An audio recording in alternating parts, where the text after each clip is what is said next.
인생에서 확실한 것은 죽음과 세금뿐이다. 메리 2세와 함께 영국의 공동왕위에 오른 네덜란드 출신 윌리엄 3세는 국가 재정 확충이 시급했습니다. 그의 왕위 계승에 반발한 아일랜드 구교도들의 반란을 진압하기 위해 군비가 필요했던 것입니다. 재정을 늘리는 방법은 예나 지금이나 세금을 더 걷는 방법밖에 없습니다. 따라서 당시 정부는 세금을 부과할 타당한 사유를 찾는 것이 중요했습니다. 윌리엄 3세가 새로 도입한 것은 일종의 재산세인 창문세였습니다. 건물의 창문수에 따라 세금을 물린 것입니다. 직전에 폐위된 스튜어드 왕조에서는 군자금 조달을 위해 각 집안 난로 하나당 2실링씩 세금을 매기는 난로세를 시행했었는데 세금 부과를 위해 가택 조사까지 하자 사생활 침해라며 반발이 심했고 명예혁명을 일으키게 된 불만의 요인 중 하나가 되었습니다. 명예혁명으로 집권한 윌리엄 3세는 난로세를 폐지하며 찬사를 받았지만 10분의 1에 해당하던 난로세 폐지로 세금이 부족하게 되었습니다.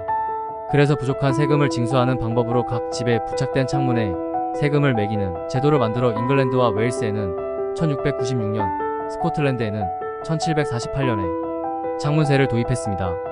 창문은 밖에서도 개수를 셀 수 있어 사생활 침해 논란도 피할 수 있었기 때문이었습니다. 창문세는 잘 사는 집일수록 비싼 유리창문이 많다는 점에 차관한 세금입니다. 하지만 그것은 걷는 쪽의 생각일 뿐이었습니다. 창문세가 시행되자 도시마다 창문을 합판이나 벽돌로 막아버리는 집이 속출했습니다.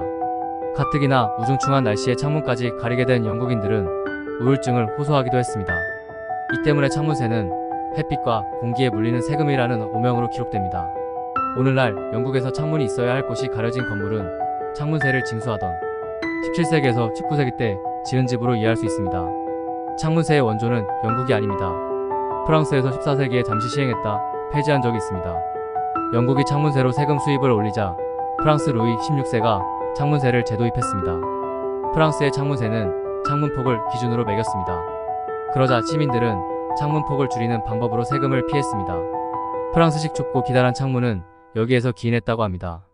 창문세는 프랑스 혁명을 촉발했습니다. 루이 16세는 끝내 단두대에서 처형되게 됩니다. 영국과 프랑스가 창문세를 물릴 때 네덜란드는 색다른 건물세를 도입했습니다. 암스테르담 등 대도시에서 건물 전체 면적이 아니라 도로의 면한 면적에 비례해 세금을 부과한 것입니다. 이뿐만 아니라 커튼 길이, 창문폭, 계단 개수까지도 세금을 물리는 기준으로 삼았습니다. 하지만 세금 내는 것을 즐거워하는 사람은 어디에도 없습니다. 네덜란드인들은 건물 정면을 확 줄이는 대신 안쪽으로 길게 들어간 기다란 직사각형으로 집을 짓게 됩니다. 새로운 세금을 도입하는 이유는 무리한 전쟁, 토목공사, 자연재해 등으로 인한 재정 파탄 탓입니다. 하지만 거두려 할수록 숨기는 게 사람 심리입니다. 그래서 세금 징수를 위해서는 기발한 아이디어가 필요했습니다. 그중 하나가 러시아 표트르 대제가 도입한 수염세입니다.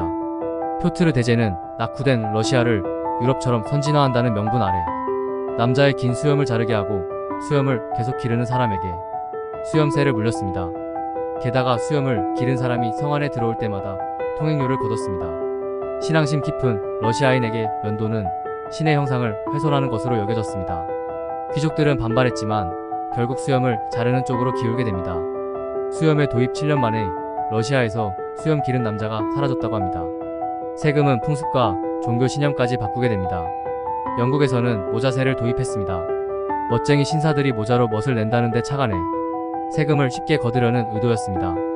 모자세는 1811년 폐지됐지만 관련해 재미있는 유행을 만들어냅니다. 세금을 낸 모자에 납세 증지를 붙이거나 스탬프를 찍던 관행이 훗날 모자 안쪽에 문자를 새기는 관행으로 이어졌습니다. 로마 제국의 독신세는 20세기 들어 독재자들이 부활시킵니다. 1927년 이탈리아의 파시스트 당을 이끈 베니토 무솔리니와 1933년 나치 독일의 아돌프 히틀러는 미혼자에게 독신세를 물립니다. 세수 확보와 우수한 유전자 확산이 명분이었습니다. 로마 제국의 베스파시아누스 황제는 오줌세를 도입했습니다. 오줌세는 소변 보는 사람이 아니라 공중화 장실의 오줌을 가져가는 양모 가공업자에게 부과됐습니다. 양모의 기름을 빼는데 오줌의 암모니아 성분이 유용했기 때문입니다. 냄새나는 세금 같지만 이로 인해 이익을 보는 수익자가 부담하게 했다는 점에서 기발한 세금으로 평가됩니다. 인생에서 확실한 것은 죽음과 세금뿐이다라는 말은 미국 정치가 벤저민 프랭클린이 1789년 편지에서 써서 유명해진 격언입니다. 지금은 누구나 세금을 내지만 근대까지만 해도 귀족과 성직자는 세금을 거의 내지 않았습니다. 조선시대 양반들이 세금을 면제받은 것도 마찬가지였습니다. 세금 부담은 대부분 상인과 평민 몫이었습니다. 유럽에 즐비한 중세의 멋진 고성이 실은 상인이나 행인에게 통행세를 걷는 장소였다는 사실을 알고 계신가요? 중세 이후 국가는 점차 세금 강도로 변해갔습니다. 16세기의 독일, 스위스, 오스트리아 등지에서 일어난 농민 반란은 소득의 절반을 영주들이 떼가는 가혹한 수탈의 결과였습니다. 미국이 독립선언을 한 것도 영국이 식민지의 설탕세, 인지세, 관세 등 각종 세금을 부과한 것이 계기가 됐습니다. 과중한 세금은 국민의 불만을 누적시키고 반란이나 혁명으로 이어진다는 사실은 역사의 교훈입니다.